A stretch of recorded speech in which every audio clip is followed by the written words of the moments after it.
বিরুদ্ধে, আল্লাহর আইনের বিরুদ্ধে যে কোনো আইন হবে, যে কোনো নীতিমালা হবে, যে কোনো বিধান হবে, সমস্ত বিধান বাংলার মাটিতে অকার্যকর এবং বাতিল হবে।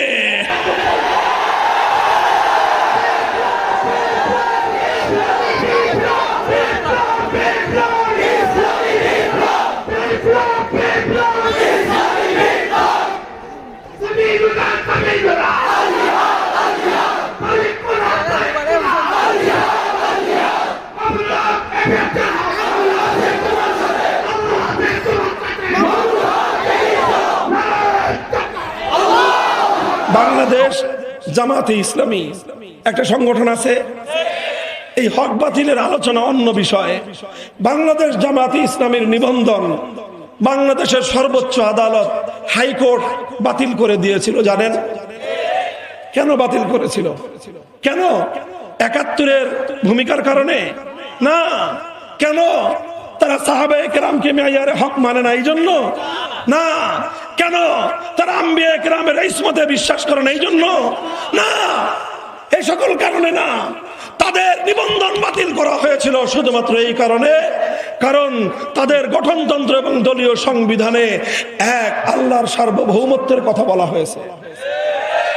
অর্থাৎ তাদের সংবিধানের মধ্যে শুধু তাওহীদের কথা ছিল।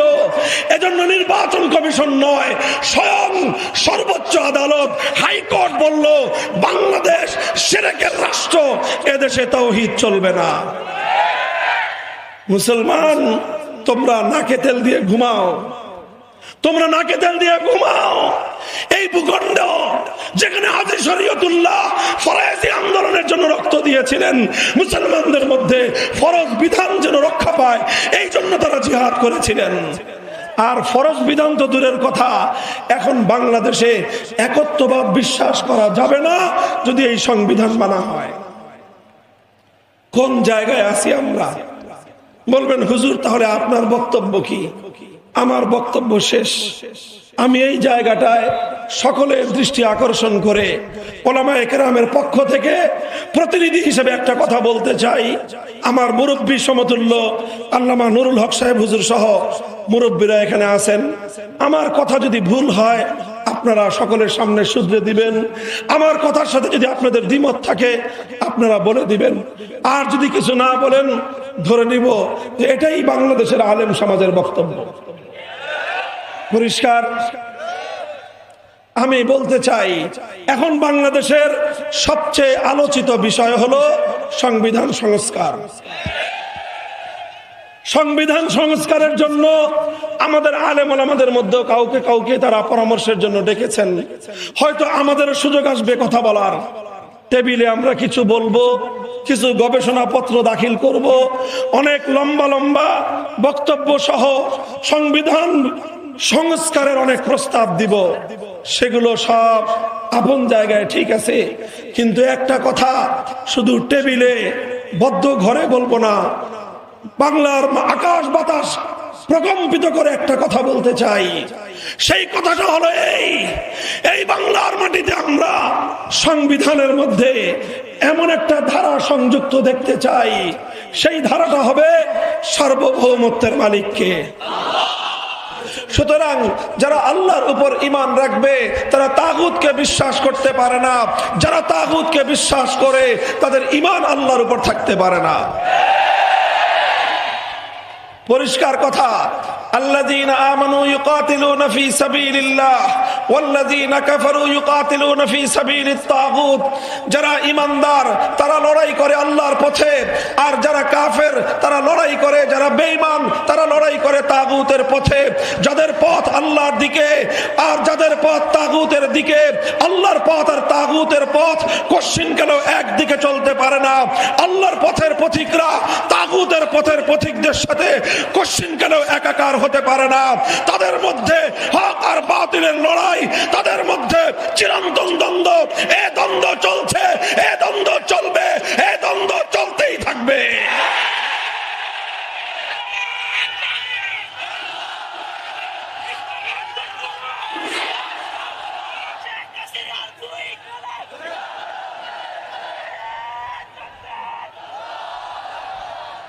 মুহতারাম হাজিরিন, পবিত্র কোরআনে পাকের যে আয়াতখানা আমি তেলাওয়াত করেছি আপনাদের সম্মুখে, তেলাওয়াতকৃত আলোচ্য এই আয়াতের মধ্যে আল্লাহ রাব্বুল আলামিন এক শ্রেণীর মানুষের প্রতি অত্যন্ত রাগ এবং ক্ষোভ নিয়ে, গোসা নিয়ে আল্লাহ প্রশ্ন রেখেছেন।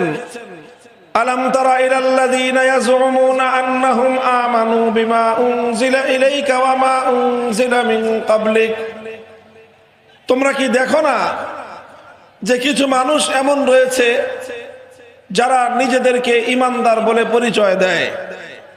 ইয়াজউমুনা আন্নাহুম আমানু, তারা দাবি করে যে তারা ঈমানদার, অথচ ইউরিদুনা আন ইয়াতাহাকামু ইলাত তাগুত, নিজেদেরকে এক আল্লাহর উপর ঈমানদার বলে পরিচয় দেওয়ার পরেও তারা তাগুতের বিচার ব্যবস্থাকে বিশ্বাস করে, তারা তাগুতের কাছে ফয়সালা চায়, তারা তাগুতের শাসন চায়।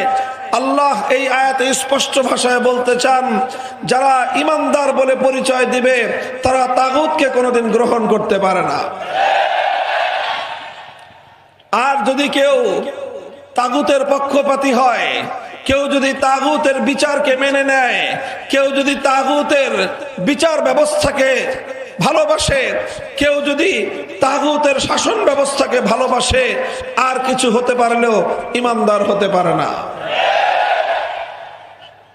একেবারে স্পষ্ট কথা, কোরআনে পাক অনেক জায়গায় একই মর্মের ঘোষণা দিয়েছে। কোরআনে পাকের বহু সূরায় অনেকগুলো আয়াত কাছাকাছি মর্মের বর্ণিত হয়েছে, যার সবগুলোর মর্ম একই নতিজা এবং একই ফলাফলে গিয়ে মিলিত হয়। قد تبين الرشد من الغي فمن يكفر بالطاغوت ويؤمن بالله فقد استمسك بالعروة الوثقى। সত্য আর মিথ্যা আলাদা আলাদা হয়ে গিয়েছে, কোনটা সঠিক আর কোনটা বেঠিক স্পষ্ট হয়ে গিয়েছে। হক আর বাতিলের মধ্যে কোনো মিল নাই, হক এবং বাতিলের মধ্যে চূড়ান্ত পার্থক্য আল্লাহ পাক স্পষ্ট করে দিয়েছেন। সুতরাং যারা আল্লাহর উপর ঈমান রাখবে তারা তাগুতকে বিশ্বাস করতে পারে না, যারা তাগুতকে বিশ্বাস করে তাদের ঈমান আল্লাহর উপর থাকতে পারে না। পরিষ্কার কথা, আল্লাযীনা আমানু ইউকাতিলুনা ফি সাবিলিল্লাহ ওয়াল্লাযীনা কাফারু ইউকাতিলুনা ফি সাবিলিত তাগুত। যারা ঈমানদার তারা লড়াই করে আল্লাহর পথে, আর যারা কাফের তারা লড়াই করে, যারা বেঈমান তারা লড়াই করে তাগুতের পথে। যাদের পথ আল্লাহর দিকে আর যাদের পথ তাগুতের দিকে, আল্লাহর পথ আর তাগুতের পথ কখনো একদিকে চলতে পারে না। আল্লাহর পথের পথিকরা তাগুতের পথের পথিকদের সাথে কখনো একাকার হতে পারে না। তাদের মধ্যে হক আর বাতিলের লড়াই, তাদের মধ্যে চিরন্তন দ্বন্দ্ব। এ দ্বন্দ্ব চলছে, এ দ্বন্দ্ব চলবে, এ দ্বন্দ্ব চলতেই থাকবে।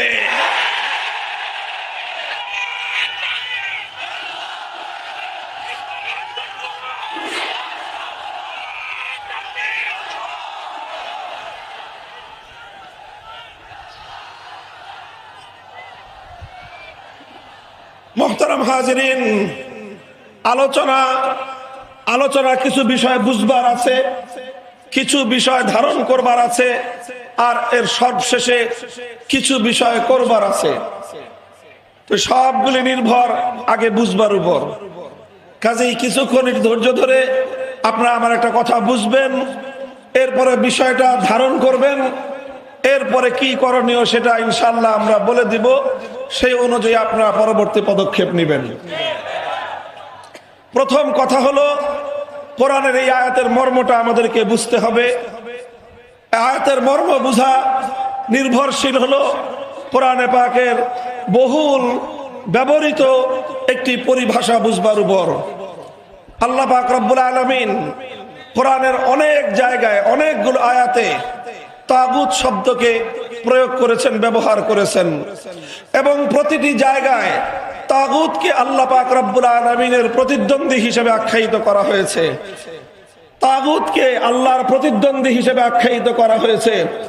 তাগুত বিষয়টাই এমন যেটা আমার আল্লাহ পাক রব্বুল আলামিনের সাথে কম্পিটিটিভ, যেটা আল্লাহর সঙ্গে প্রতিদ্বন্দ্বিতামূলক, অর্থাৎ সাদা এবং কালো যেমন একত্রিত হতে পারে না, আলো এবং অন্ধকার যেমন একসাথে বসবাস করতে পারে না, রাত আর দিন যেমন এক সময় একত্রিত হতে পারে না, ঠিক তদ্রূপ আল্লাহর উপর ঈমান এবং তাগুতের উপর বিশ্বাস একত্রিত হতে পারে না। কিন্তু দুঃখ এবং পরিতাপের বিষয় তেমনটাই, যেমনটা আল্লাহ উল্লেখ করেছেন যে বহু মানুষ রয়েছে যারা নিজেদেরকে ঈমানদার বলে পরিচয় দেয়, অথচ তারা তাগুতকে বিশ্বাস করে। আল্লাহর উপর ঈমানদার বলে নিজেদেরকে পরিচয় দেয়, মুমিন বলে নিজেদেরকে পরিচয় দেয়, মুসলমান বলে নিজেদেরকে দাবি করে, অথচ তারা তাগুতকে বিশ্বাস করে। আল্লাহ বলতে চান যে আল্লাহর উপর বিশ্বাস, ঈমান এবং ইসলাম আর তাগুতের উপর বিশ্বাস কোশ্চিনকালেও এক হতে পারে না। আমাদেরকে প্রথমেই বুঝতে হবে মা মানা তাগুত, মা হুয়া তাগুত, তাগুতের পরিচয়, তাগুতের ডেফিনিশন, এর সংজ্ঞা বুঝতে হবে। তাগুত কাকে বলা হয়, তাহলে পরবর্তী আলোচনা বোঝা সহজ হবে। কোরআনে পাকের মধ্যে বহুল ব্যবহৃত এই শব্দটি কাদিমান ওয়া হাদিসান, যারাই কোরআনে পাকের তাফসীর নিয়ে আলোচনা করেছেন তারা সকলে এই শব্দের ব্যাখ্যা করেছেন, তারিফ করেছেন। সাহাবীদের যুগ থেকে নিয়ে অদ্যাবধি যারাই কোরআনের তাফসীর লিখেছেন, তাফসীর করেছেন, আলোচনা করেছেন, তাগুত শব্দের সুনির্দিষ্ট ব্যাখ্যা করা ছাড়া, এর সংজ্ঞা বর্ণনা করা ছাড়া কোরআনে পাকের এই আয়াতগুলোর মর্ম উদ্ধার করা সম্ভব নয়। এই সকল ব্যাখ্যা একেবারে খায়রুল কুরুন থেকে, সাহাবীদের যুগ থেকে নিয়ে আজ পর্যন্ত তাগুত শব্দের যত ব্যাখ্যা করা হয়েছে, সব ব্যাখ্যা একত্রিত করলে, এর সমস্ত তারিফ এবং সংজ্ঞা ডেফিনিশন গুলো একত্রিত করলে এর সারমর্ম যেটা দাঁড়ায়, আমি আমার ভাষায় আপনাদেরকে সহজবোধ্য ভাষায় বলার চেষ্টা করছি। সেটা হলো এই যে আল্লাহ পাক রব্বুল আলামিন, একদিকে আল্লাহ, তিনি খালেক, সৃষ্টিকর্তা। এই মহাবিশ্বের মধ্যে আল্লাহ ছাড়া যা আছে সব হলো গায়রুল্লাহ। কথাটা বুঝলেন? সিম্পল কথা, একটা সহজ কথা। এই গোটা বিশ্ব চরাচরে আল্লাহ ছাড়া যা আছে সব কি? জোরে বলেন। আল্লাহ ছাড়া যা আছে সব কি? চাই সেটা জীবন্ত হোক, নির্জীব হোক, মানুষ হোক, ফেরেশতা হোক, জিন হোক, ইনসান হোক, দানব হোক, মানব হোক, যা কিছু আছে মহাবিশ্বের মধ্যে আল্লাহ হলেন এক এবং অদ্বিতীয়। আল্লাহ ছাড়া বাকি যা আছে সব হলো গায়রুল্লাহ। বুঝা গেল? গায়রুল্লাহ বুঝলেন? এবার তাগুত বুঝেন।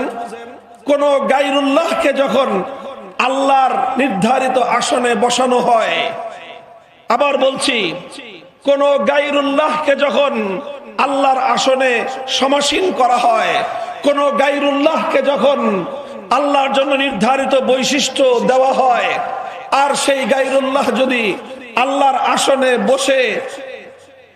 বসার উপর তার সম্মতি জ্ঞাপন করে, তখন সেই গায়রুল্লাহকেই তাগুত বলা হয়। বুঝা গেল কথাটা? আবার সহজ ভাষায় বলছি, কোন গায়রুল্লাহকে যদি আল্লাহর জায়গায় বসানো হয়, সেই গায়রুল্লাহকেই তাগুত বলা হয়। ভিন্ন ভাষায় বলতে গেলে ভিন্ন শব্দ দিয়ে, আল্লাহ পাক রব্বুল আলামিনের কিছু বৈশিষ্ট্য আছে, যেই বৈশিষ্ট্য, যেই সিফাতগুলো আল্লাহর সঙ্গে নির্ধারিত। আল্লাহ ছাড়া সেই সিফাত এবং সেই বৈশিষ্ট্যের অধিকারী আর কেউ হতে পারে না। তো যেই বৈশিষ্ট্যগুলো আল্লাহর জন্যই সুনির্ধারিত, সেই সকল বৈশিষ্ট্য সমূহের মধ্যে থেকে কোন একটি বৈশিষ্ট্য যদি কোন গায়রুল্লাহর জন্য অর্পণ করা হয়, কোন গায়রুল্লাহর জন্য সাব্যস্ত করা হয়, কোন গায়রুল্লাহর জন্য দাবি করা হয়, আর সেই গায়রুল্লাহ যদি তাতে সম্মত থাকে, সেই গায়রুল্লাহকে বলা হয় তাগুত। দৃষ্টান্ত দিয়ে বোঝাচ্ছি। যেরকম ধরেন, মহাবিশ্বের মধ্যে ইবাদতের হকদার একমাত্র কে? আরো আসতে পারেন মিয়া। যুদ্ধ করতে হবে এটা নিয়ে আপনারা মিনমিনাইতেছেন।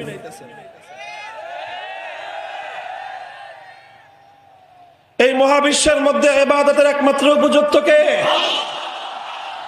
ইবাদতের উপযুক্ত যেহেতু এক আল্লাহ, সুতরাং আল্লাহ ছাড়া অন্য কারো জন্য যদি ইবাদত করা হয়, এক আল্লাহ ছাড়া যদি অন্য কারো জন্য পূজা করা হয়, তাহলে যার পূজা করা হচ্ছে, যার ইবাদত করা হচ্ছে, সে যদি এতে সম্মত থাকে তাহলে তাকেই বলা হবে তাগুত।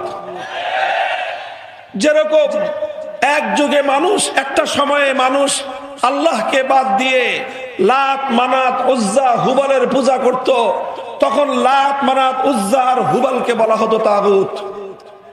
সেই যুগ এখন নাই। লাত, মানাত, উজ্জা, হুবাল ওই সমস্ত দেবতার কোনো সন্ধান দুনিয়াতে নাই। এখন সেখানে আছে দুর্গা, সরস্বতী, কালী ইত্যাদি নানা রকম দেবতার মূর্তি। আল্লাহকে বাদ দিয়ে যখন দুর্গার পূজা করা হয় তখন দুর্গাকে বলা হয় তাগুত। আল্লাহকে বাদ দিয়ে যখন কালী অথবা সরস্বতীর মতো কোনো দেব দেবতার পূজা করা হয় তখন সেই দেব দেবতাগুলোকে বলা হয় তাগুত। এক কথায় আল্লাহকে, আল্লাহর জায়গায় ইবাদতের মধ্যে কোনো গায়রুল্লাহকে যখন শরীক করা হয় সেই গায়রুল্লাহকে বলা হয় তাগুত। এটুক তো বোঝা গেল, তাই না?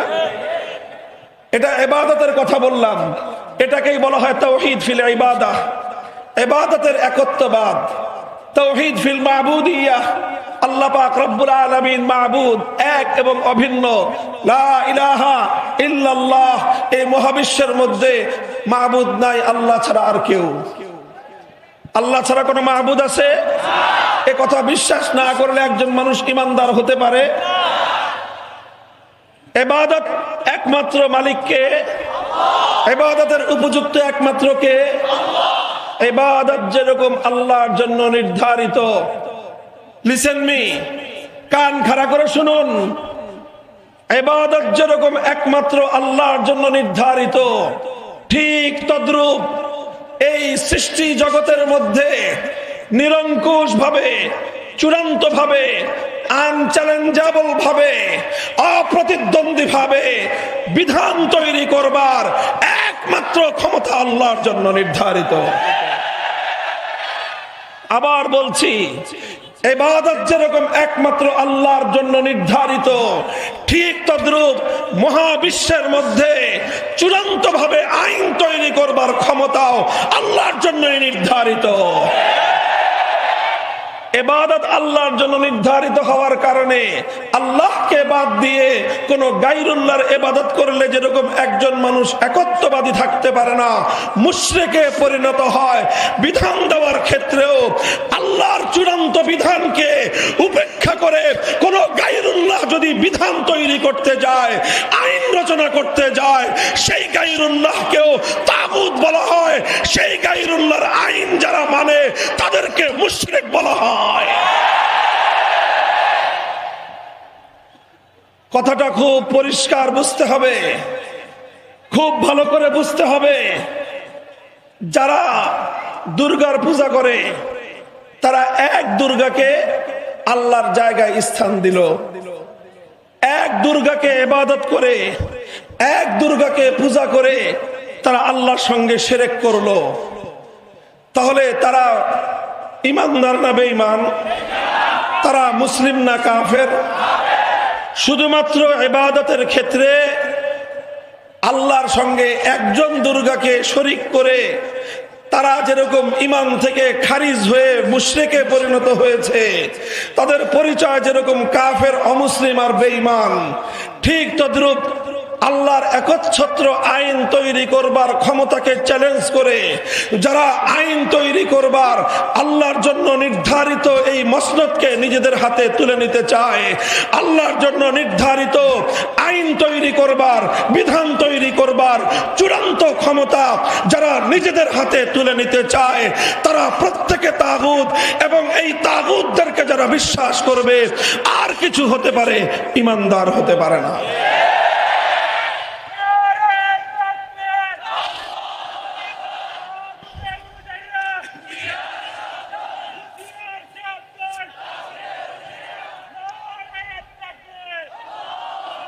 মুহতারাম হাজিরিন, বড় দুঃখ এবং পরিতাপের সঙ্গে বলতে হয়, মুসলিম সমাজের মধ্যে এমন মুসলমান খুঁজে পাওয়া কঠিন যেই মুসলমান দুর্গার পূজা করে।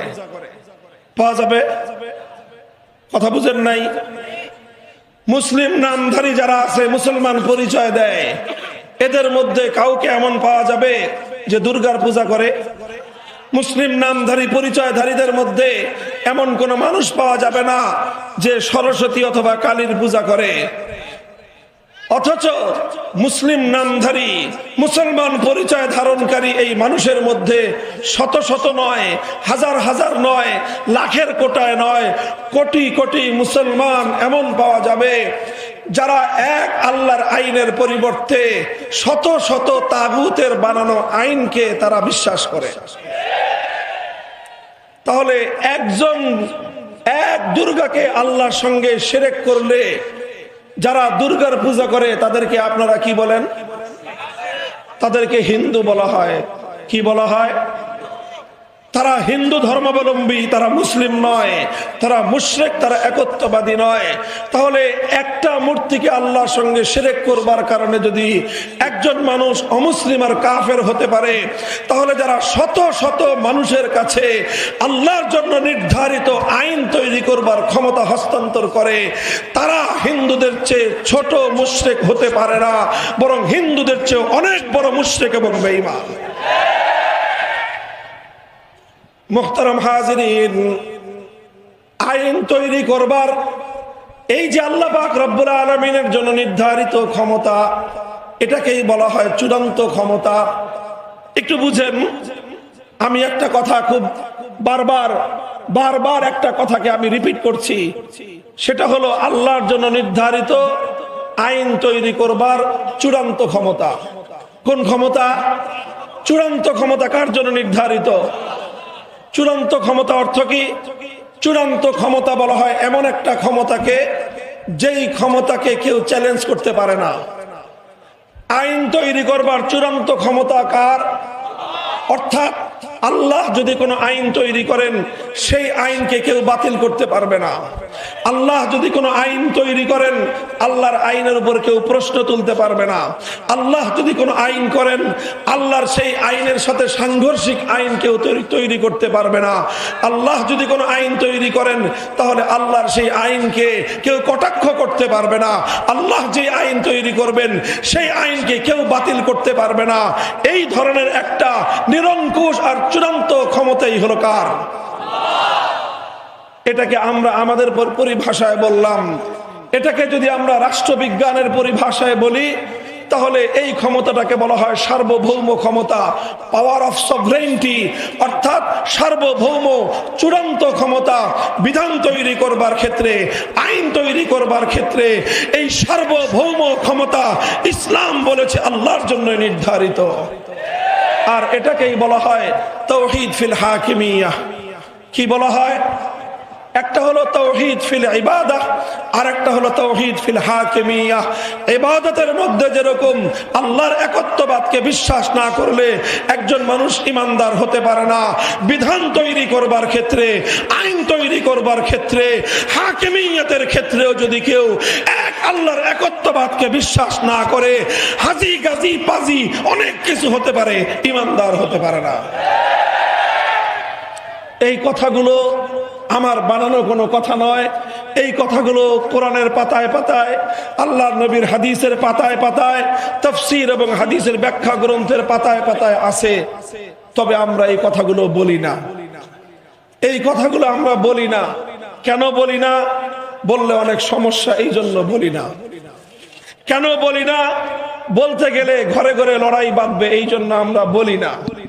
কিন্তু আমরা আর কতকাল ঈমানের সঙ্গে শিরকের এই সংঘাতের বিষয়ে নীরবতার ভূমিকা পালন করব? এটা আজকের উলামায়ে উম্মতের কাছে আমার ছোট্ট জিজ্ঞাসা। নীরবতার এই দেয়াল ভাঙতে হবে, তাগুতের পরিচয় জাতির সামনে তুলে ধরতে হবে। তাগুতকে উৎখাত করার জন্য একত্ববাদী মুওয়াহিদিনদেরকে, একত্ববাদে বিশ্বাসী ঈমানদারদেরকে জোরালো পদক্ষেপ নিতে হবে। আল্লাহর নবীর হাদিস থেকে ছোট্ট একটা উদ্ধৃতি দেই। এই যে এটা যে শিরক, এটা যে আল্লাহ পাক রব্বুল আলামিনের সঙ্গে গায়রুল্লাহকে শিরক করা হয়, হযরতে আদি ইবনে হাতেম রাদিয়াল্লাহু তাআলা আনহু আল্লাহর নবীর একজন সাহাবী, তিনি খ্রিস্টান ছিলেন। খ্রিস্টান ধর্ম ত্যাগ করে যখন ইসলাম ধর্ম গ্রহণ করলেন, তিনি একজন তার গোত্রের সর্দার ছিলেন এবং তিনি খ্রিস্টান ধর্ম সম্পর্কে অনেক অভিজ্ঞ এবং জ্ঞানী একজন ব্যক্তি ছিলেন। তিনি আল্লাহর নবীর কাছে প্রশ্ন করলেন, ইয়া রাসূলুল্লাহ, কোরআনে পাকের সূরাতুল বারাআর মধ্যে আল্লাহ পাক রব্বুল আলামিন একটা আয়াত নাজিল করেছেন, আর সেই আয়াতের মধ্যে খ্রিস্টানদের সম্পর্কে একটা অভিযোগ করা হয়েছে।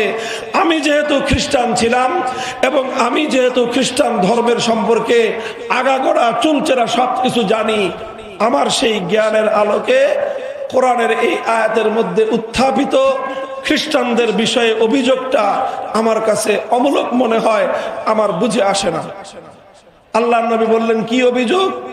আদি ইবনে হাতেম রাদিয়াল্লাহু তাআলা আনহু বললেন, সূরাতুল বারাআর মধ্যে আল্লাহ বলেছেন, ইত্তাখাযু আহবারাহুম ওয়া রুহবানাহুম আরবাবাম মিন দুনিল্লাহ।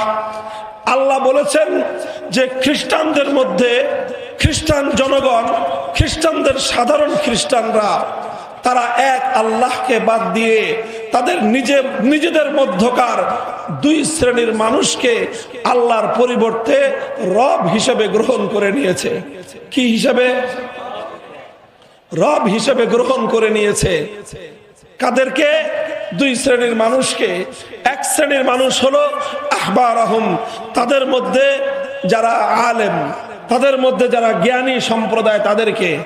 আর দ্বিতীয় শ্রেণী হলো রুহবানাহুম, খ্রিস্টানদের মধ্যে যারা পাদ্রী শ্রেণী তাদেরকে। অর্থাৎ তারা তাদের জ্ঞানী সম্প্রদায়কে এবং তাদের পাদ্রী সম্প্রদায়কে, এই দুই সম্প্রদায়কে খ্রিস্টানরা আল্লাহর পরিবর্তে বা আল্লাহর জায়গায় আল্লাহর সমকক্ষ রব হিসেবে গ্রহণ করে নিয়েছে। আদি ইবনে হাতেম বললেন, ইয়া রাসূলুল্লাহ, আমি খ্রিস্টান ছিলাম, খ্রিস্টানদের সব কিছু রীতিনীতি আমার জানা আছে, খ্রিস্টানদের সমস্ত ধর্মীয় বিশ্বাস আমার জানা আছে। আমরা তো কোনোদিন কোনো জ্ঞানী ব্যক্তিকে অথবা কোনো পাদ্রীকে আমরা ইবাদত করি নাই, আল্লাহর জায়গায় তাদেরকে তাহলে আমরা রব হিসাবে গ্রহণ করলাম কিভাবে? অথচ কোরআনে পাকের মধ্যে এই অভিযোগটা করা হয়েছে, আমার কাছে এই অভিযোগটা বুঝে আসলো না। রাসূল আকরাম সাল্লাল্লাহু আলাইহি ওয়াসাল্লাম তখন পাল্টা প্রশ্ন ছুড়লেন আদি ইবনে হাতেমের কাছে, আদি, তুমি আমাকে একটা প্রশ্নের জবাব দাও আগে, তারপরে আমি তোমার প্রশ্নের জবাব দিচ্ছি।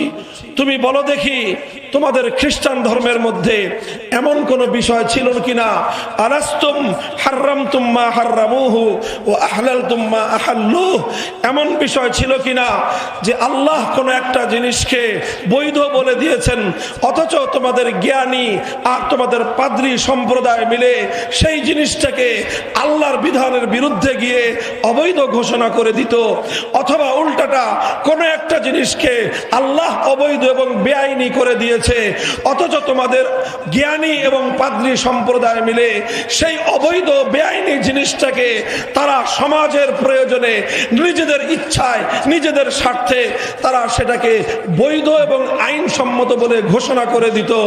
আর তারা যখন সম্মিলিতভাবে জ্ঞানী আর পাদ্রী সম্প্রদায় মিলে কোনো একটা জিনিসকে বৈধ বলে দিত, তোমরা সাধারণ খ্রিস্টানরা সেটাকে বৈধ বলে গ্রহণ করে নিতে।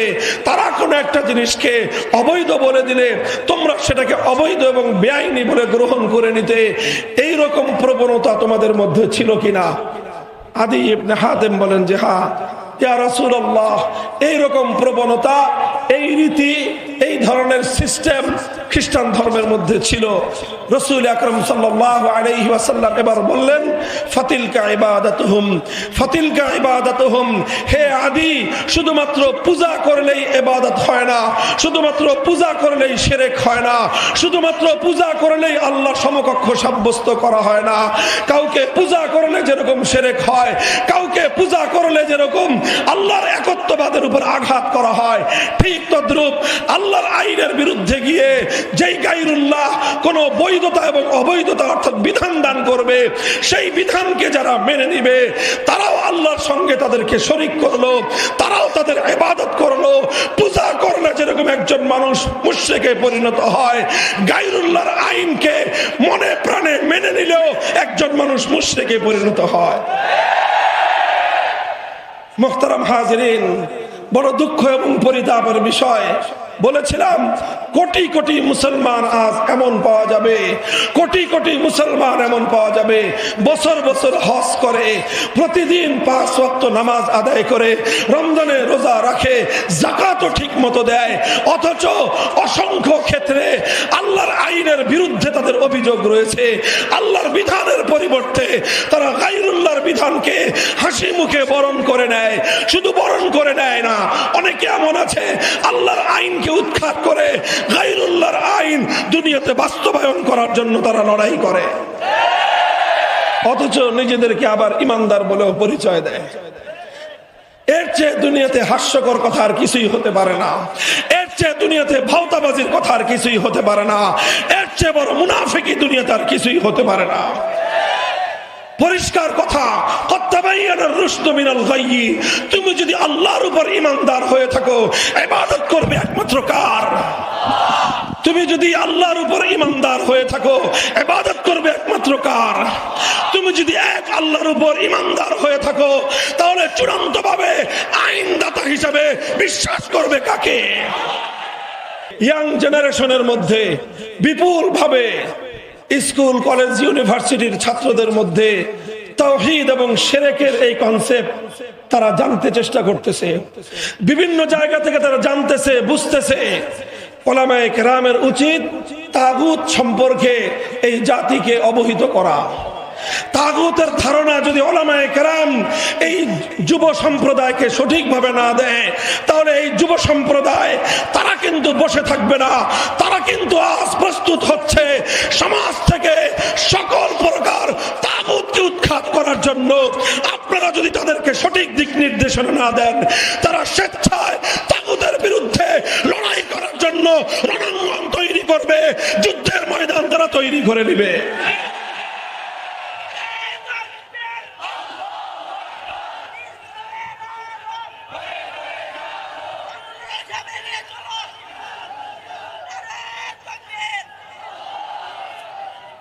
আল্লাহ পাক রব্বুল আলামিন উম্মতের উপর রহম করুন।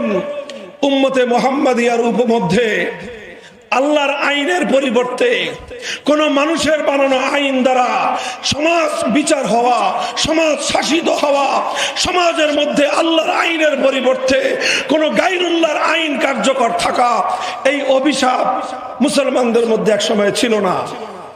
সাহাবীদের যুগে ছিল না, খেলাফতে রাশেদার যুগে ছিল না, খেলাফতে বনু উমাইয়ার যুগে ছিল না, খেলাফতে বনু আব্বাসিয়ার যুগে ছিল না। শেষ পর্যন্ত খেলাফতে বনু আব্বাসিয়ার যুগে মুসলমানদের উপর এক ফিতনা আসে, সেই ফিতনার নাম হলো তাতারি ফিতনা। তাতারিরা, এই মঙ্গোলিয়ানরা মুসলমানদের উপর আগ্রাসন চালায়, বাগদাদকে ধ্বংস করে, মুসলমানদেরকে ব্যাপক হত্যাযজ্ঞ করে বিশাল মুসলিম এলাকা তারা দখল করে নেয়। দখল করেই ক্ষান্ত হয় নাই, সর্বপ্রথম এই তাতারিদের মাধ্যমে মুসলিম জাতির উপর এই অভিশাপ নেমে আসে। তাতারিরা, তাদের যে নেতা চেঙ্গিস খান, এই চেঙ্গিস খানের বানানো আইনের একটা বই ছিল, সেই বইটাকে ইতিহাসের পাতায় বলা হয় ইয়াসেক। এই ইয়াসেক নামক চেঙ্গিস খানের এই ভয়ঙ্কর বিপদ মুসলমানদের উপর চেপে বসবার পর, এই বিপদটা ছিল বাগদাদের বিপর্যয়ের চেয়েও বড় বিপদ। মুসলমানদের লক্ষ লক্ষ মুসলমানকে হত্যা করার চেয়েও মুসলমানদের জন্য বড় বিপদ ছিল আল্লাহর আইনকে উৎখাত করে চেঙ্গিস খানের আইনকে সেই জায়গায় কার্যকর করা। উলামায়ে উম্মত বসে থাকেন নাই, কঠিন অবস্থায় তারা চেঙ্গিসি এই আইনকে, চেঙ্গিসি এই বিধানকে মোকাবেলা করার জন্য জিহাদের ময়দানে নেমেছেন, রক্ত দিয়েছেন, শাহাদাত বরণ করেছেন, জুলুম নির্যাতন সহ্য করেছেন। মানব রচিত চেঙ্গিসি আইনকে তারা মেনে নেন নাই। এমনকি শাইখুল ইসলাম ইবনে তাইমিয়া রাহমাতুল্লাহ আলাইহি এই তাতারিদের বিরুদ্ধে লড়াই করতে গিয়ে, সংগ্রাম করতে গিয়ে একবার নয়, দুইবার নয়, 6 বার কারারুদ্ধ হয়েছেন। জীবনের মূল সময়টাকে কারাগারে বন্দী অবস্থায় কাটিয়ে দিয়েছেন, গায়রুল্লাহর আইনকে তারা মেনে নেন নাই। তাদের এই ত্যাগ, তাদের কোরবানি, তাদের আত্মদান, তাদের শাহাদাত, তাদের রক্তের বিনিময়ে একসময় আল্লাহ পাক রব্বুল আলামিন এই অভিশাপকে আবার তুলে নেন। মুসলিম উম্মার মধ্যে আবার মানব রচিত আইন উৎখাত হয়ে আল্লাহর আইনের যুগ ফিরে আসে এবং তাতারিরা ব্যাপকভাবে ধ্বংস হয়। আর অনেক তাতারিরা ইসলাম গ্রহণ করে মুসলমানদের মধ্যে শামিল হয়ে যায় এবং আল্লাহর জমিন থেকে, মুসলিম সমাজ থেকে আল্লাহর আইনকে উৎখাত করে মানব রচিত আইন তৈরি করবার অভিশপ্ত ধারা আবার দূর হয়ে যায়। ইতিহাস বলছি সংক্ষিপ্ত। এভাবে চলতে থাকলো আবার মুসলমানদের যুগ, এভাবেই চলতে থাকলো মুসলিম সমাজ। খেলাফতে ওসমানিয়ার দীর্ঘ সময় পর্যন্ত গোটা মুসলিম বিশ্ব কোথাও গায়রুল্লাহর আইন দ্বারা মুসলমানরা শাসিত হতো না। এরপরে আসলো একটা যুগ, যেই যুগটা হলো পশ্চিমা ইউরোপিয়ানদের সাম্রাজ্যবাদের আগ্রাসনের যুগ। 1757 সালে আমাদের এই পাক ভারত উপমহাদেশ দখল করে নিল ব্রিটিশরা। একই সময়ে, কাছাকাছি সময়ে আরেকটা সাম্রাজ্যবাদী রাষ্ট্র ফ্রান্স দখল করে নিল মুসলমানদের আফ্রিকার বিশাল অঞ্চল। ইতালি দখল করে নিল বিশাল অঞ্চল। এই তিনটা সাম্রাজ্যবাদী শক্তি, ব্রিটিশ, ফ্রান্স আর ইতালি, মুসলিম ভূখণ্ডগুলোকে দখল করে প্রতিটা ভূখণ্ডে তারা যেই কাজ করলো সেটা হলো আল্লাহর আইন উৎখাত করে তারা ব্রিটিশ প্রবর্তিত আইন, সাম্রাজ্যবাদের প্রবর্তিত আইনের দ্বারা দেশ, জাতি এবং রাষ্ট্রকে তারা শাসন করতে আরম্ভ করলো। মুহতারাম হাজিরিন, 1757 সালে আমাদের এই পাক ভারত উপমহাদেশে এই অভিশপ্ত ধারা যখন চালু হলো, শাইখুল হযরতে শাহ আব্দুল আজিজ মুহাদ্দিস দেহলভী রহমতুল্লাহ আলাইহি সর্বপ্রথম তিনি ফতোয়া দিলেন। তিনি ফতোয়া জারি করলেন যে এই ভারতে মুসলমানদের সংখ্যা যতই থাকুক না কেন, মুসলমানরা যতই নির্বিঘ্নে নামাজ, রোজা, হজ, যাকাত পালন করতে পারুক না কেন, যেহেতু মুসলিম জাতির এই ভূখণ্ড, মুসলিম সমাজ যেহেতু এখন আর আল্লাহর আইনের দ্বারা শাসিত হয় না, সুতরাং এগুলো এখন আর দারুল ইসলাম নেই, এটা দারুল হরব তথা শত্রু কবলিত দেশে পরিণত হয়েছে। শাহ আব্দুল আজিজের ফতোয়া হলো এই, শাহ আব্দুল আজিজ রহমতুল্লাহ আলাইহির ফতোয়ার সার কথা হলো এই, যেই ভূখণ্ড গায়রুল্লাহর আইনের দ্বারা শাসিত হয় সেই ভূখণ্ডে মুসলমানরা যতই নিরাপদ থাকুক সেই ভূখণ্ড দারুল ইসলাম হতে পারে না, সেই ভূখণ্ড দারুল হরব। এবং পরবর্তী ফতোয়া হলো সেই দারুল হরবকে আবার পরিবর্তন করে আল্লাহর আইন কার্যকর করার জন্য, দারুল ইসলামে ফিরিয়ে আনার জন্য জিহাদ করা প্রতিটি মুসলমানের জন্য ফরজে আইন। এই ফতোয়ার আলোকে ভারতবর্ষের উম্মত মুসলিমা, ভারতবর্ষের মুসলমানরা জিহাদের প্রস্তুতি নিলেন। 1831 সালে বালাকোটের রণাঙ্গনে সৈয়দ আহমদ রহমতুল্লাহ আলাইহির নেতৃত্বে জিহাদ পরিচালিত হলো। বালাকোটের জিহাদ, ওই জিহাদে সংখ্যায় মুসলমানরা কম ছিলেন, দুর্বল ছিলেন। ইংরেজদের কাছে তারা শাহাদাত বরণ করলেন, তারা পরাস্ত হয়ে গেলেন। সৈয়দ আহমদ রহমতুল্লাহ আলাইহি শাহাদাত বরণ করলেন, আল্লাহর আইন বাস্তবায়ন করতে পারেন নাই, কিন্তু এক মুহূর্তের জন্য গায়রুল্লাহর আইনের সামনে মাথা নত করেন নাই। চললো, সংগ্রাম চলতে থাকলো। চলতে চলতে 1857 সাল আসলো। 1857 সালের আগে সাইয়্যিদুত তায়েফা হাজী ইমদাদুল্লাহ মুহাজির মক্কি রহমতুল্লাহ আলাইহির নেতৃত্বে ওনারা একটা খেলাফত ঘোষণা করলেন। সেই খেলাফতে আল্লাহর আইন কার্যকর করলেন। থানা ভবন ছিল সেই খেলাফতের রাজধানী। সেই খেলাফতের আমিরুল মুমিনিন ছিলেন হাজী ইমদাদুল্লাহ মুহাজির মক্কি। সেই খেলাফতের প্রধান বিচারপতি ছিলেন রশিদ আহমদ গঙ্গুহি। সেই খেলাফতের প্রধান সেনাপতি ছিলেন হাফেজ জামান শহীদ রহমতুল্লাহ আলাইহি। সেই খেলাফতের প্রধানমন্ত্রী ছিলেন কাসেম নানুতুবি রহমতুল্লাহ আলাইহি। এইভাবে ওনারা ব্রিটিশ প্রবর্তিত আইনকে উৎখাত করে আল্লাহর আইনের দ্বারা মুসলিম সমাজ পরিচালনা করার চেষ্টা করলেন। এর বিরুদ্ধে ব্রিটিশরা আগ্রাসন চালালো, হামলা চালালো, যুদ্ধ হলো। শামলীর রণাঙ্গনে হাজী সাহেবরা সহ সমস্ত খেলাফতের সৈনিকরা যুদ্ধে অংশগ্রহণ করলেন, জিহাদ করলেন, অকাতরে শামলীর রণাঙ্গনে রক্ত দিলেন, শাহাদাত বরণ করলেন। প্রধান সেনাপতি হাফেজ জামান রহমতুল্লাহ আলাইহি শাহাদাত বরণ করলেন, জীবন দিলেন, রক্ত দিলেন। হাজার হাজার আলেম শহীদ হলো, ফাঁসি কাস্টে ঝুললো। কিন্তু গায়রুল্লাহর আইন মুহূর্তের জন্য মেনে নেন নাই। মুহতারাম হাজিরিন, 1857 সালের শামলীর রণাঙ্গনের সেই জিহাদের প্রেক্ষিতে মুসলমানরা পরাস্ত হয়ে গেল। সাম্রাজ্যবাদ আরো কঠিন ভাবে মুসলমানদের উপর জেঁকে বসলো। 10 বছর এইভাবে চলবার পর 1866 সালে সেই হুজ্জাতুল ইসলাম কাসেম নানুতুবি রহমতুল্লাহ আলাইহির নেতৃত্বে ওনারা দারুল উলুম দেওবন্দ কায়েম করলেন। উদ্দেশ্য ছিল শিক্ষা দীক্ষার মাধ্যমে আবার এমন একদল মুসলমান সৈনিক তৈরি করা হবে যারা আবার আল্লাহর জমিন থেকে ব্রিটিশ প্রবর্তিত মানব রচিত এই আইন উৎখাত করে আবার আল্লাহর আইনের যুগ ফিরিয়ে আনবে। 80 বছর, কত বছর? 1866 সাল থেকে 1947 সাল পর্যন্ত 80 বছর সংগ্রাম করার পর ওনারা কামিয়াব হলেন, সফলতা লাভ করলেন। ব্রিটিশরা এই দেশ থেকে পালিয়ে যেতে বাধ্য হলো। যখন এদের স্বাধীন হবে তখন এই জাতির কাছে প্রশ্ন ছিল নতুন ভাবে এই দেশটা কিভাবে চলবে। তখন এই দেশে 2 জাতি বসবাস করত, প্রধানত বেশি ছিল হিন্দু আর মুসলমান। অন্য ছোট ছোট কিছু জাতি ছিল, শিখ, বৌদ্ধ ইত্যাদি। কিন্তু প্রধান 2 জাতি হিন্দু আর মুসলমান। হিন্দু আর মুসলমানদের মধ্যে হিন্দুরা ছিল সংখ্যাগরিষ্ঠ মুসলমানদের তুলনায়। এই জন্য মুসলমানরা চিন্তা করলেন এখন হলো গণতন্ত্রের যুগ, হিন্দু আর মুসলমান যদি একসঙ্গে আমরা রাষ্ট্র গঠন করি, হিন্দুদের সংখ্যাধিক্যের কারণে এই রাষ্ট্রে আমরা আল্লাহর আইন কার্যকর করতে পারবো না।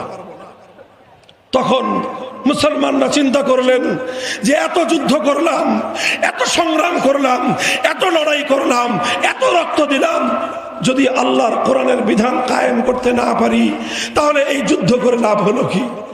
এই জন্য তখন তারা সিদ্ধান্ত নিলেন যে আমরা মুসলমানদের জন্য আলাদা একটা ভূখণ্ড তৈরি করব। শুরু হলো পাকিস্তান আন্দোলন। ওলামায়ে কেরাম পাকিস্তান গঠন করার জন্য ঐক্যবদ্ধ হলেন। সেখানে পাকিস্তান উদ্দেশ্য ছিল না, উদ্দেশ্য ছিল সংবিধান হবে আল্লাহর কোরআনের সংবিধান, বিধান হবে আল্লাহর কোরআন অনুযায়ী, আইন চলবে একমাত্র কার?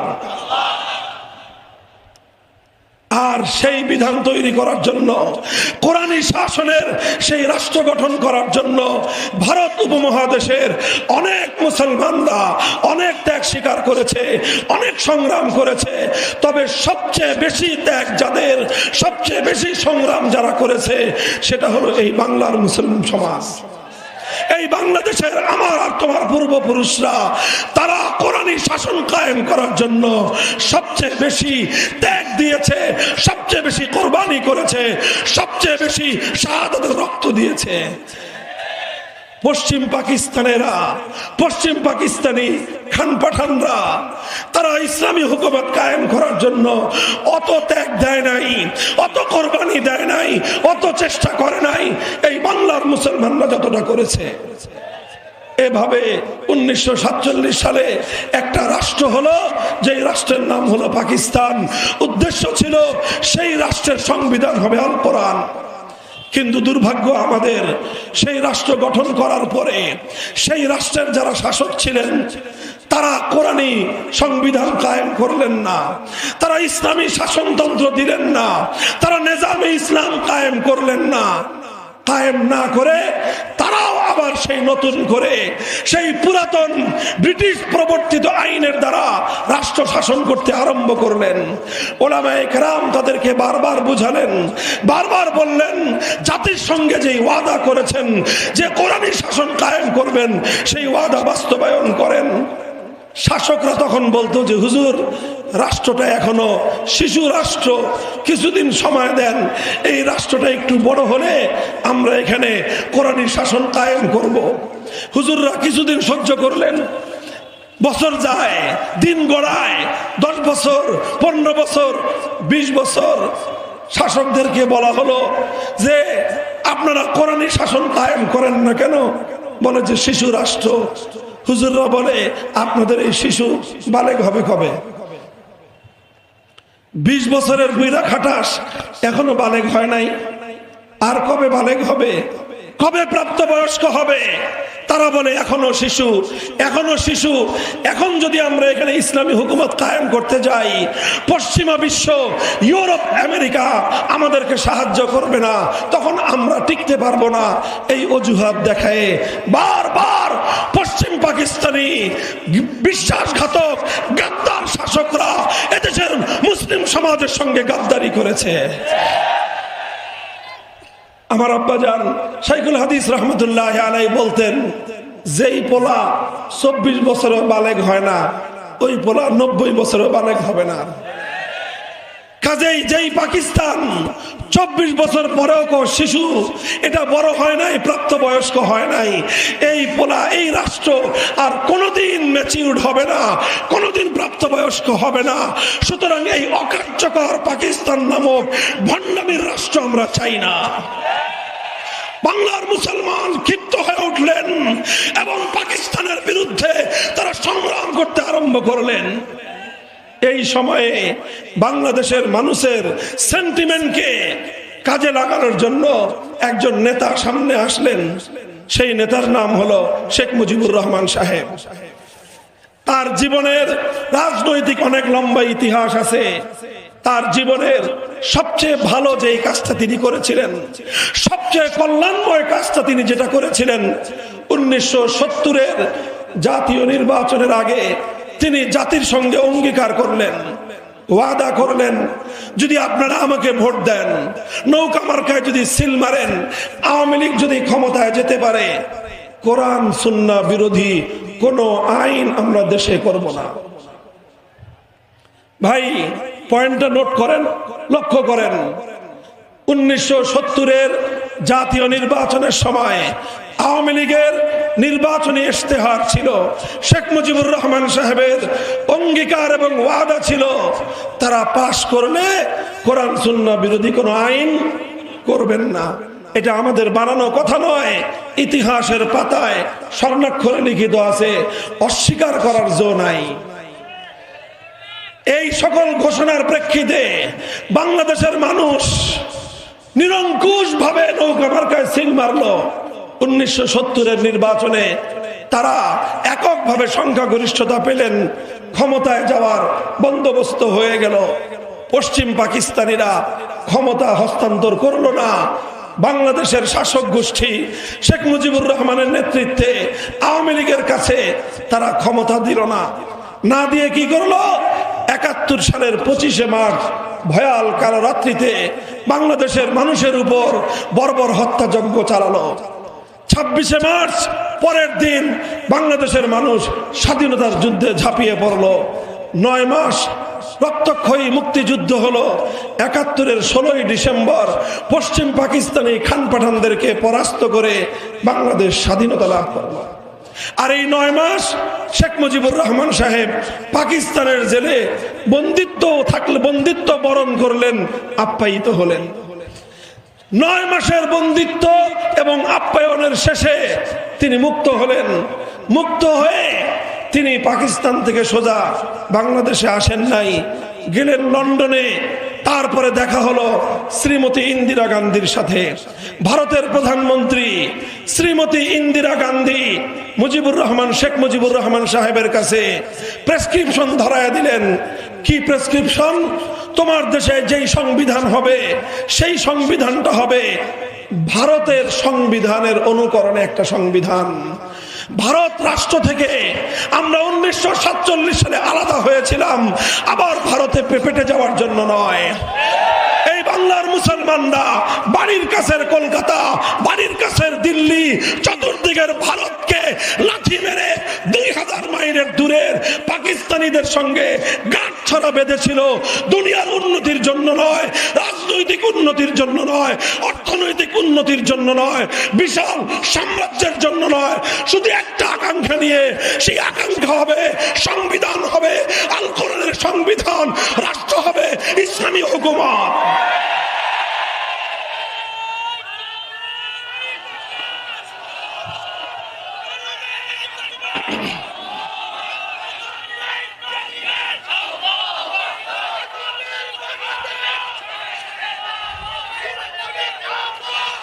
মুহতারাম হাজিরিন, লক্ষ্য করেন, শেখ মুজিবুর রহমান সাহেব 1971-এর স্বাধীনতার কিছুদিন পর মুক্তি পেয়ে তিনি যখন বাংলাদেশে আসলেন, ততদিনে 71 সাল শেষ হয়ে 72 সাল শুরু হয়ে গেছে। 72 সালে তিনি একটা সংবিধান প্রণয়ন করলেন। কিছু মানুষের দ্বারা একটা সংবিধান এই জাতির কাঁধের উপর চাপিয়ে দিলেন, যেই সংবিধানের মধ্যে চারটা মূলনীতি ছিল, সবগুলো মূলনীতি ইসলাম পরিপন্থী মূলনীতি। সেই 4 মূলনীতি ছিল গণতন্ত্র, সমাজতন্ত্র, ধর্মনিরপেক্ষতাবাদ, জাতীয়তাবাদ। এভাবে ধর্মনিরপেক্ষতা নামক একটা কুফরি মতবাদ তিনি জাতির উপর চাপিয়ে দিলেন। আর এই সংবিধান প্রণয়নের মাধ্যমে তিনি 70-এর জাতীয় নির্বাচনের আগে যেই ওয়াদা করেছিলেন, যেই অঙ্গীকার করেছিলেন, সেই ওয়াদা ভঙ্গ করলেন, জাতির সঙ্গে গাদ্দারি করলেন। 72-এর সংবিধান ছিল জাতির সঙ্গে গাদ্দারির সংবিধান। 72-এর সংবিধান ছিল 71-এর মুক্তিযুদ্ধের পরিপন্থী চেতনার সংবিধান। 72-এর সংবিধান ছিল মুসলমানদের 1000 বছরের ইচ্ছা এবং অভিপ্রায়কে পদদলিত করে ভারতের দালাল রাষ্ট্র প্রতিষ্ঠার সংবিধান।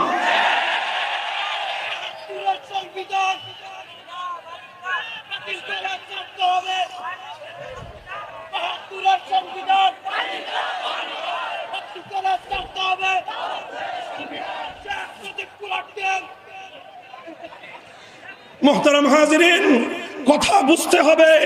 এই কথা জোরালো গলায় বলবার সময় এসেছে এখন বাংলাদেশে। এ কথা বলতে হবে আমাদেরকে। এই সংবিধানের মধ্যে ধর্ম নিরপেক্ষতা নামক কুফরি মতবাদ অন্তর্ভুক্ত হওয়ার কারণে বাংলাদেশে এখন চাইলেও আমরা কেউ পরিপূর্ণ ইসলাম অনুসরণ করতে পারি না। কিভাবে পারি না?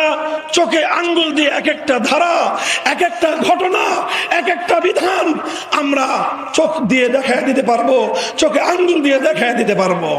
শুধুমাত্র কয়েকটা দৃষ্টান্ত ছোট্ট করে আমি আপনাদের সামনে উপস্থাপন করব। দেখেন, সংবিধান যেভাবে আছে সেভাবে চলতে হয়। 1975 সালে এই যে 72 সালের যে গাদ্দারি করেছিল শেখ মুজিবুর রহমান সাহেব, বিশ্বাসঘাতকতা করেছিলেন, জাতির সঙ্গে কোরআন সুন্নাহ বিরোধী আইন তৈরি না করবার অঙ্গীকার করে তিনি সংবিধানটা করলেন কুফরি সংবিধান। এর চরম মাসুল তাকে দিতে হয়েছিল 75-এর 15ই আগস্ট। গাদ্দারির ফসল ছিল সেটা, জাতির সঙ্গে বিশ্বাসঘাতকতার ফসল ছিল সেটা। এরপরে যারা ক্ষমতায় আসলেন কিছু পরিবর্তন করলেন, ধর্মনিরপেক্ষতা বাদ দিয়ে সংবিধানের মধ্যে আল্লাহর উপর অবিচল আস্থা এবং বিশ্বাস সংযুক্ত করা হয়েছিল। সংবিধানের শুরুতে বিসমিল্লাহির রহমানির রহিম সংযুক্ত করা হয়েছিল। এটা একটা গোজামিল ছিল। কুফরি কিছু বিধান বাকি রেখেছেন, ইসলামের বিধানকে অন্তর্ভুক্ত করেছেন, কিন্তু ইসলামের বিধানটাকে কখনোই পরিপূর্ণভাবে বাংলাদেশে আর কার্যকর করা হয় নাই। এরপরে আবার এই ধর্মনিরপেক্ষতাবাদী ফ্যাসিবাদী সরকার ক্ষমতায় আসার পর আল্লাহর উপর আস্থার অবিচল আস্থা এবং বিশ্বাস আবার সংবিধান থেকে তুলে দিয়ে আবার সেই কুফরি ধর্মনিরপেক্ষতাকে ফিরিয়ে এনেছে। এই চলতে চলতে চলতে চলতে এখনো পর্যন্ত আমার দেশ সেই কুফরি সংবিধান অনুযায়ী চলছে। এ কারণে চাইলেও বাংলাদেশের মানুষরা পরিপূর্ণ ইসলাম অনুসরণ করতে পারে না। বলবেন কি রকম? ছোট্ট একটা দৃষ্টান্ত দেই। বাংলাদেশের কোন আলেম, কোন মাওলানা সাহেব, কোন আল্লামা, কোন মুফতি যদি বাংলাদেশের মন্ত্রিত্ব গ্রহণ করতে চান, মন্ত্রী হতে চান, রাষ্ট্রীয় সংবিধানের বাধ্যবাধকতার কারণে তাকে মৃত মানুষের স্মৃতির উদ্দেশ্যে পুষ্পস্তবক অর্পণ করতে হয়, ফুলের তোড়া দিতে হয়, যেটা 4 মাযহাবের ঐক্যবদ্ধ ফতোয়া অনুযায়ী হারাম। এই হারাম কাজ বাধ্যতামূলক ভাবে করতে হয়। আরো অনেক কিছু করতে হয়, যেমন ছোট্ট একটা দৃষ্টান্ত দেই।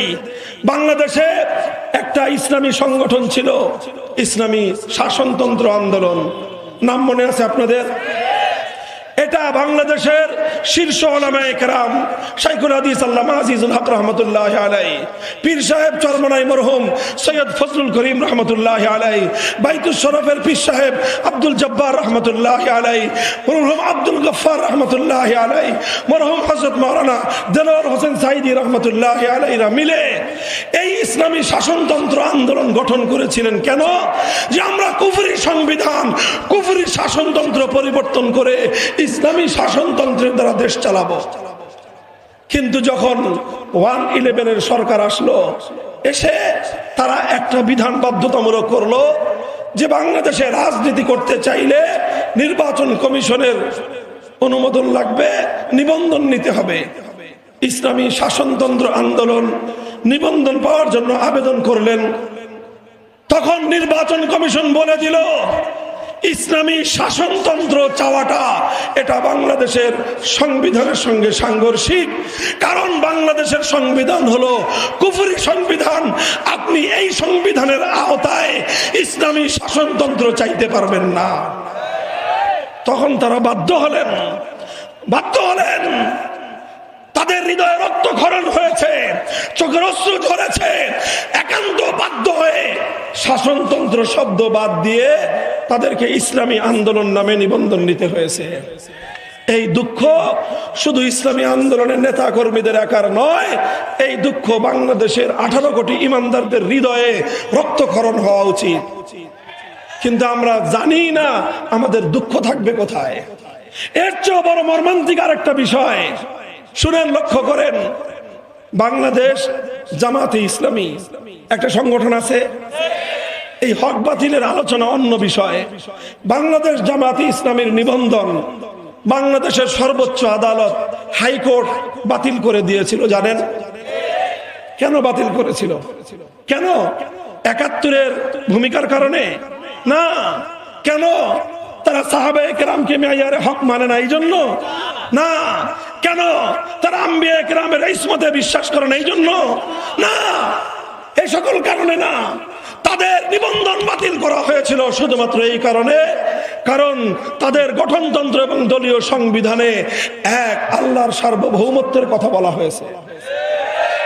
অর্থাৎ তাদের সংবিধানের মধ্যে শুধু তাওহীদের কথা ছিল। এজন্য নির্বাচন কমিশন নয়, স্বয়ং সর্বোচ্চ আদালত হাইকোর্ট বলল বাংলাদেশ শিরকের রাষ্ট্র, এদেশে তাওহীদ চলবে না। মুসলমান, তোমরা নাকে তেল দিয়ে ঘুমাও, তোমরা নাকে তেল দিয়ে ঘুমাও। এই ভূখণ্ড যেখানে হাজী শরীয়তুল্লাহ ফরায়েজি আন্দোলনের জন্য রক্ত দিয়েছিলেন, মুসলমানদের মধ্যে ফরজ বিধান যেন রক্ষা পায় এই জন্য তারা জিহাদ করেছিলেন। আর ফরজ বিধান তো দূরের কথা, এখন বাংলাদেশে একত্ববাদ বিশ্বাস করা যাবে না যদি এই সংবিধান মানা হয়। কোন জায়গায় আছি আমরা? বলবেন হুজুর তাহলে আপনার বক্তব্য কি? আমার বক্তব্য শেষ। আমি এই জায়গাটায় সকলের দৃষ্টি আকর্ষণ করে উলামায়ে কেরামের পক্ষ থেকে প্রতিনিধি হিসেবে একটা কথা বলতে চাই। আমার মুরব্বী সমতুল্য আল্লামা নুরুল হক সাহেব হুজুর সহ মুরব্বীরা এখানে আছেন। আমার কথা যদি ভুল হয় আপনারা সকলের সামনে শুধরে দিবেন। আমার কথার সাথে যদি আপনাদের দ্বিমত থাকে আপনারা বলে দিবেন। আর যদি কিছু না বলেন ধরে নিব যে এটাই বাংলাদেশের আলেম সমাজের বক্তব্য। পরিষ্কার? আমি বলতে চাই, এখন বাংলাদেশের সবচেয়ে আলোচিত বিষয় হলো সংবিধান সংস্কার। সংবিধান সংস্কারের জন্য আমাদের আলেম ওলামাদের মধ্যে কাউকে কাউকে তারা পরামর্শের জন্য ডেকেছেন। হয়তো আমাদের সুযোগ আসবে কথা বলার, টেবিলে আমরা কিছু বলবো, কিছু গবেষণাপত্র দাখিল করব, অনেক লম্বা লম্বা বক্তব্য সহ সংবিধান সংস্কারের অনেক প্রস্তাব দিব। সেগুলো সব আপন জায়গায় ঠিক আছে, কিন্তু একটা কথা শুধু টেবিলে বদ্ধ ঘরে বলবো না, বাংলার আকাশ বাতাস প্রকম্পিত করে একটা কথা বলতে চাই।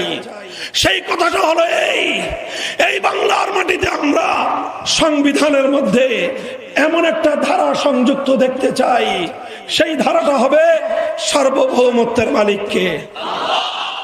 সুতরাং আল্লাহর সার্বভৌমত্বের বিরুদ্ধে, আল্লাহর আইনের বিরুদ্ধে যে কোনো আইন হবে, যে কোনো নীতিমালা হবে, যে কোনো বিধান হবে, সমস্ত বিধান বাংলার মাটিতে অকার্যকর এবং বাতিল হবে।